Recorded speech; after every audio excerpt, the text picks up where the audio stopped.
Le crématorium de Morne-à-l'Eau, le sol de l'archipel, il est sorti de terre sur le site de l'ancienne usine à sucre de Blanchette. Depuis 26 ans, à l'initiative de Georges Biras, il permet aux Guadeloupéens qui ne souhaitent pas être inhumés de se faire crématiser. Si la pratique était autrefois réservée à une certaine élite, aujourd'hui, avec un taux de près de 20%, de plus en plus de gens y adhèrent. Les raisons sont à la fois écologiques, économiques et magico-religieuses. Le coût de la crémation est dans l'ordre de 1400 et sans cérémonial et je dirais qu'il peut aller jusqu'à 3000 € en fonction de ce que les familles veulent mettre, s'ils veulent faire un cérémonial et avoir une messe, avoir un bar, avoir un pasteur, avoir un curé, avoir un bouddhiste.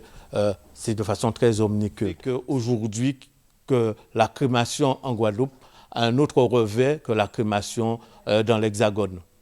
À ce titre, pour exemple, une dame d'un certain âge qui voulait se faire incinérer était venue me voir bien avant et la question que je lui ai posée, « Madame, pourquoi vous voulez vous faire incinérer? Vous êtes cultivatrice, vous avez 89 ans, vous n'êtes pas dans, je dirais, la sociologie des gens qui aujourd'hui veulent se faire incinérer, qui sont soit d'ordre écologique ou d'ordre philosophique. » Et me répond tout simplement, si mon maman en voulait incinérer pour ne pas manier zo en moins. Après des travaux de rénovation à hauteur de 2 millions d'euros, financés en partie par la région et l'Union européenne, le crématorium de Guadeloupe fait partie des 10 établissements français qui sont aux normes environnementales.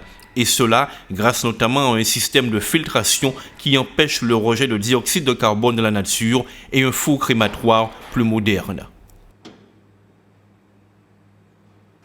Nous disposons d'un nouveau four qui répond précisément aux normes environnementales en vigueur sur le plan européen. Et ce four-là nous permettra d'effectuer les crémations de manière beaucoup plus rapide et de manière plus propre, si on peut dire entre guillemets, sur le plan écologique. S'il s'est modernisé, l'établissement n'a pas pour autant tourné le dos aux traditions locales, à l'image de la salle de cérémonie civile ou religieuse ouverte à toutes les confessions. Nous devons nous adapter à toutes les obédiences, à toutes les cérémonies et nous mettons à disposition aussi cette salle pour les familles pour célébrer les veillées. La veille peut se passer une veillée et le lendemain nous célébrons la cérémonie avant la crémation. Depuis une loi de 2008, les cendres du défunt remises à la famille doivent être dispersées ou conservées dans un lieu adapté, comme par exemple les columbariums. Le problème, c'est que très peu de communes en Guadeloupe en disposent.